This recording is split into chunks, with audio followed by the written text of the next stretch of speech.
Hello, students of class 8. How are you all? Hope you are all fine, learning from home, right? So, after the completion of the poem, The Fog, right? We are going towards the poem, The Listeners, right? So, uh, what is the, who is the writer of this poem? The writer of this poem is Walter de la Mare, right? So he has written many more poems about for the children. This is one of the poem written by Walter de la Mare. Actually, this is an unusual poem. Why it is an unusual poem? Because here is the combination of a natural and supernatural elements, right? Here is the combination of natural and supernatural elements. Actually, this is a narrative poem, right? And it is not a modern poem. It is its setting is very old, right? So what is the central idea of this poem? A visitor with riding a horse, that means a horseman, went to a house, and he knocked a lot but did not get any answer. Actually, this house is in deserted and dense forest, and nobody lives in that house, right? And who is the listener? According to the uh, according to the traveler, that man is a phantom.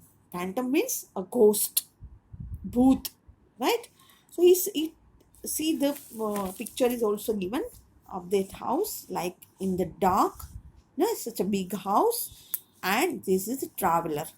Traveler is knocking at the door. See, and nobody is there inside. Okay. Now, what happened? That the traveler had promised someone. What he had promised? He had met the owner of this house in the past. So he had promised that man that he would definitely come, right? And here he comes. And what he feels over here, that nobody is there when he is knocking at the door, right? He comes riding a horse, and even the eating of the horse, noise of the eating grass was also heard. That means a complete dangerous silence was there. Nobody was there, and it was a dense forest. Only one house was there inside, right? Inside the forest. So, a really unusual poem, right? Of this combination of natural and supernatural elements, right? Okay. So, is there anybody there? Is there anybody there? Said the traveler, knocking on the moonlit door. Actually, it is a moonlit night, right? And he is knocking at the door, right? And he's asking, is there anybody? Who is asking? The traveler. And his horse in the silence champed the grasses, right? Champ means ate something noisily, right?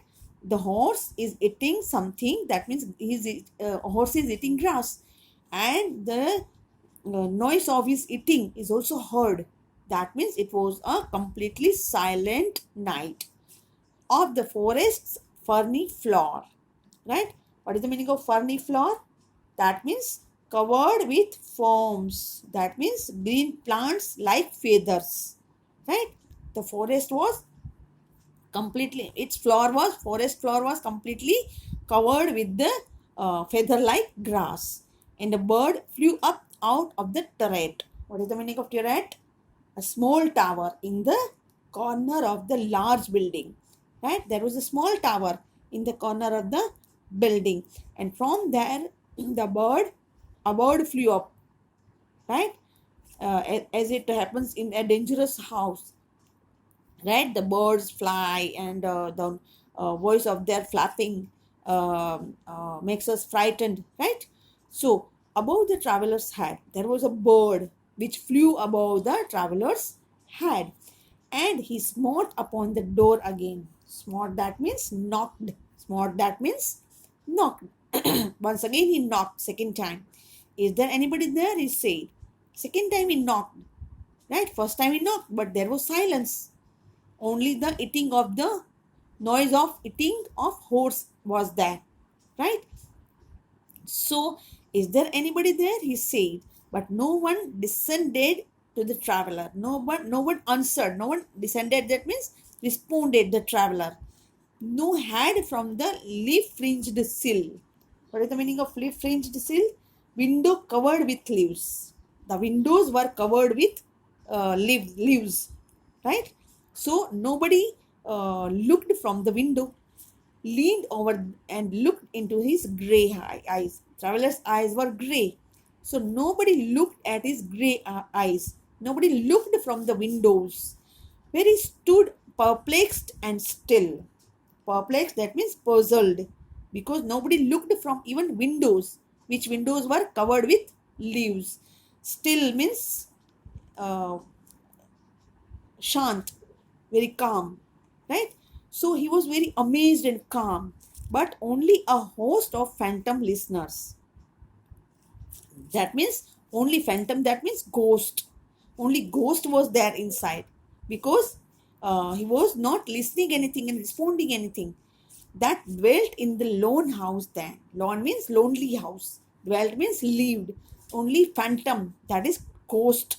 A ghost lived in that house. So the ghost was not replying, stood listening in the quiet of the moonlight.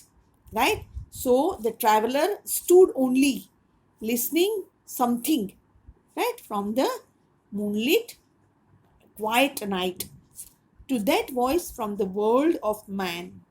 Right, that means the world of man means here a contrast is there. This is the original word, and that world is of ghost world, right? So he thought that he was listening the voice from the another world, stood thronging the faint moonbeams on the dark stair. Dark stair, that means dark night, right? Moonbeams means moonlight. Moonlight, dark night was there, and he was thronging. What is the meaning of thronging? In a group. So many ghosts were there of the another world, दूसरी दुनिया के लोग, right? They were in a group, and they were in the dark night in the house, and they were not answering. That goes down to the empty hall, right? Right, that means his voice went to the empty hall, and those group of ghosts were there who were not replying, right? Hearkening in an air stirred and shaken. What is the meaning of hearkening? Hearkening, that means the echoed, right? And listening, hearkening in, and that means listening, echoes, right? Stirred and shaken. Stirred means moving and shaking. The voice was moving and shaking by the lonely traveler's call. When traveler was calling, when he was calling another people, his voice was stirring and shaking, right? And he felt in his heart their strangeness, right? When the echo was returning at that time, it was very strange, and he felt everything in his heart.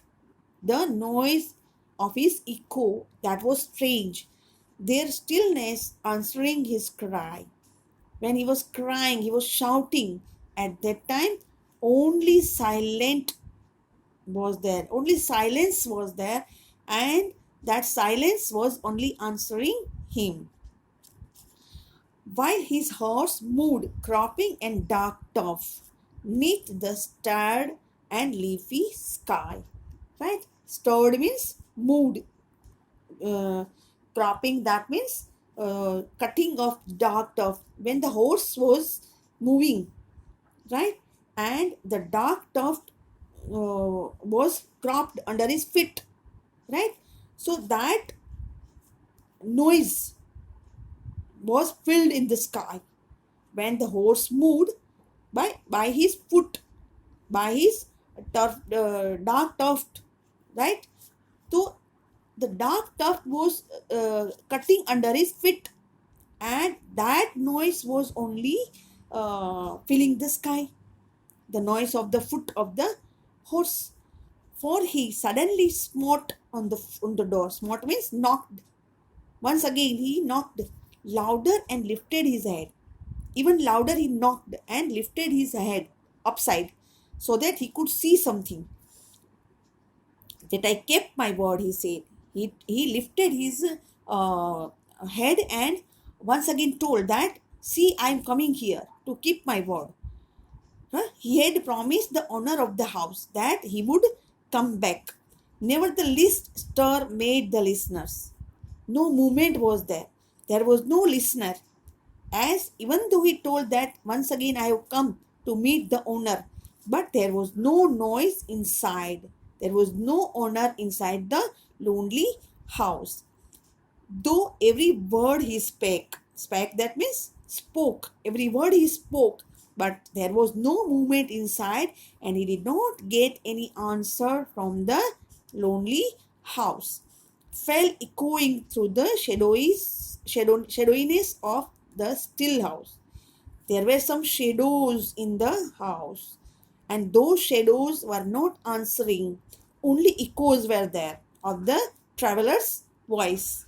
So, inside the shadow of house was only there, but from those shadows he was not getting the answer of his echoing voice from the one man left awake. That means only listener was phantom. That means ghost. So here once again contrast. Outside a man is there and inside the phantom is there. That means ghost is there. But the ghost is silent and he is not answering the traveler's voice.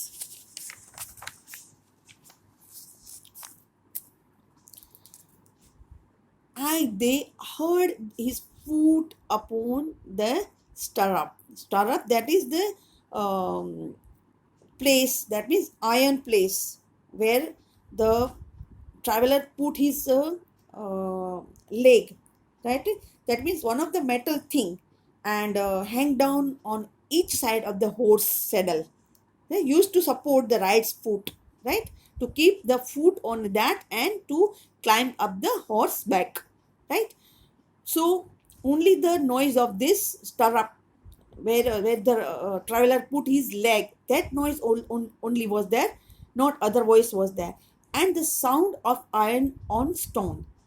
That stirrup was made from iron, and the traveler put his foot on that stirrup, and only that sound of iron was there, no other sound was there. And how the silence surged softly backward. That means now without response, the traveler was going back. And now what happened? Only the noise of that iron stirrup was there. Only that noise was the sound was there, no other sound was there. And he left everything backward, and when the plunging hoofs were gone, right? When the heavy sounds of the horse's feet was only there when the horse moved. So only the sound of horse's foot was only listened, and rather than that, only silence was there, right? And there was no other voice, as phantom was there inside, and there was no noise of anything else, right? So when the traveler went back without getting answer, he thought that there was only phantom inside the house, which did not reply, which did not respond him, and he was going back without getting any response from that lonely house, right? So this was the poem that creates a world of full world of magic, drama and suspense, right? And even though a traveler knocks at the door of a mansion in a forest in a moonlit night, he wants let to be let in, but the listeners from within do not respond. In the end, the traveler rides away on his horse without getting any answer from that lonely house. Right, students? So, this was a poem by Walter de la Mare. Right? So, on one side the traveler was there, so on the other side the ghost was inside according to the traveler who did not respond him, right? So this was the thing, that even though knocking at the door, the rider of horseman did not, and the traveler did not get any answer from inside, right? Okay, after this I would like to discuss about the question answers of this poem. Okay students, bye bye.